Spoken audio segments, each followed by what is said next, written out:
Peace, family. My name is Vicki Dillard for African Diaspora in this channel. Thank you so much for tuning in. Family, let's get to where we're going quickly. Family, I'm going to do my best to remain composed and not burst into laughter. Watch this clip. I want to thank you, Chairman Russell, for your kind words and your longstanding leadership. To Devin, I'm so proud of you, and it is so good to see you. I know the future of our country is bright when I look at you. So I will say, as a very proud lifetime member of the NAACP, I thank everyone here for your tireless advocacy and for your years of support. To receive this award has very special meaning for me. As everyone here may know, I grew up inspired by the work of the NAACP, inspired by all those who took up the fight for justice, for equality, and for opportunity. Their example is part of the reason I chose a life of public service, seeking to always live by the words of a distinguished NAACP founder, W.E.B. Du Bois, when he said, "It is today that our best work can be done, and not some future day or future year." And this sense of urgency is what we must have today, knowing, as the saying goes, eternal vigilance is the price of liberty. The price of liberty. To stay alert, to seek the truth, and to actively participate in the fight for America's future.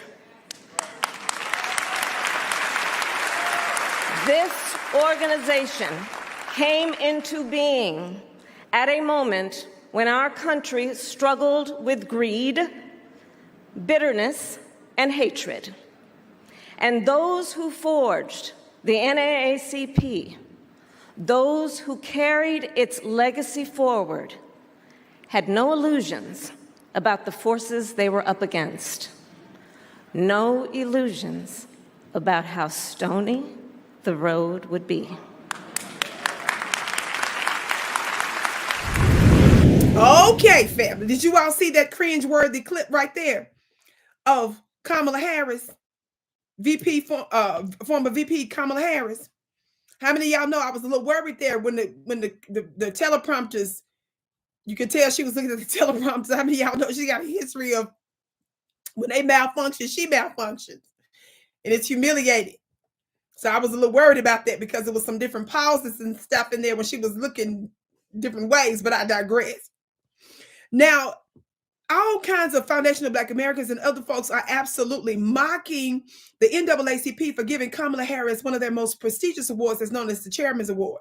Why are they doing this? I want to remind you all of something to let you all know just how political these groups and systems and organizations and parties are. They're not really representing foundational Black Americans. They're just trying to uphold a failing party so that they can get the leftover bones and biscuits if they get that. Now, this is what's been said about the award that she got. It says Vice President Kamala Harris made history as the first woman, Black American, and South Asian American U.S. Vice President. Is all that really on the paper when you get awards for NAACP? I digress.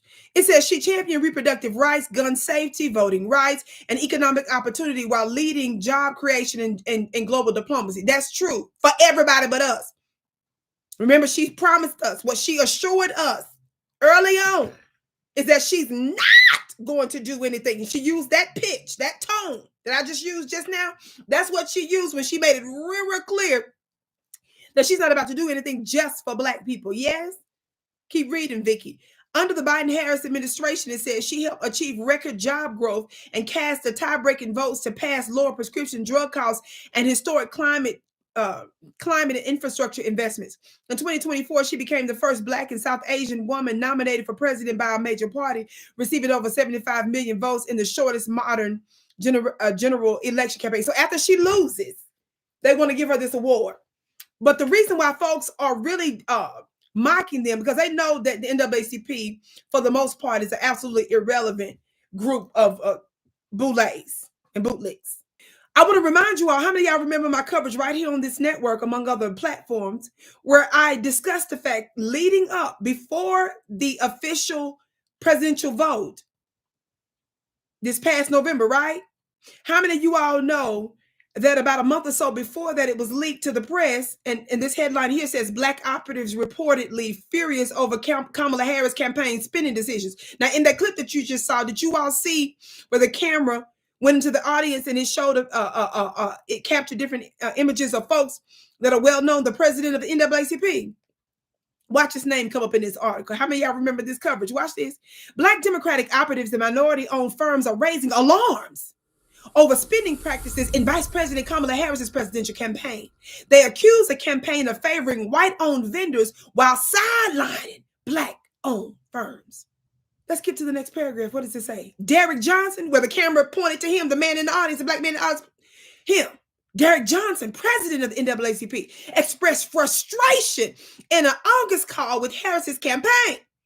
Alongside other prominent Black leaders, Johnson questioned why minority-owned political firms, historically integral to Democratic campaigns, were not receiving a fair share. I said I was not going to laugh, right? I was going to try not to laugh.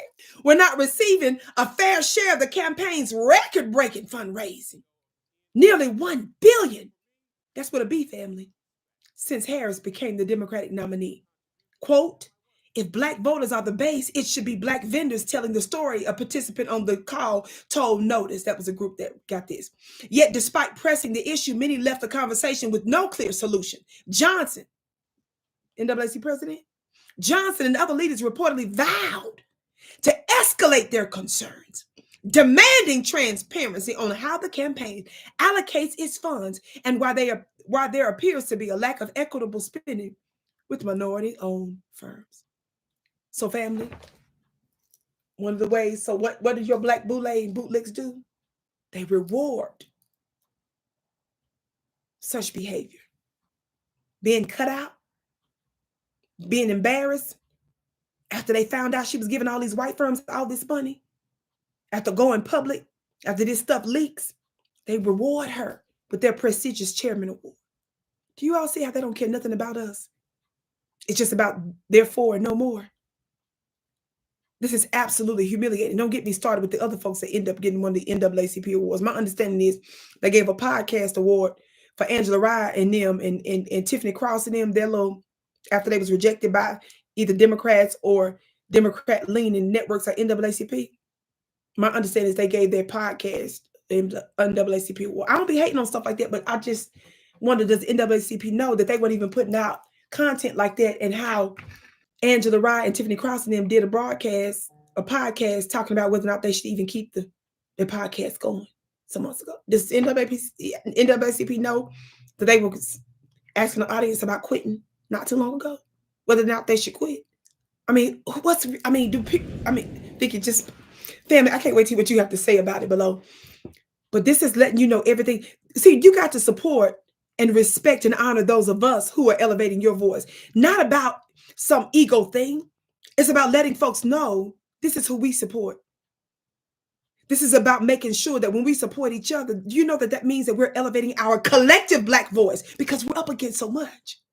They play these little silly games and rewarding individuals that humiliate them, but they don't care because they're about that life of party and having that nearness to whiteness, not about anything substantive for us. My name is Vicki Dillard, beloved. Be sure to go to my website at VickiPlanet.com to save your seat for my upcoming free webinar, where I'm going to be exposing spiritual wars, the latest that's going on in the Vatican, and why that has to do with you, what that has to do with you, and how your U.S. government is using actual covens on their military bases. You heard that right. I said you heard that right. I can't talk about that online. Go to my website at VickiPlanet.com. That's VICKI Planet.com.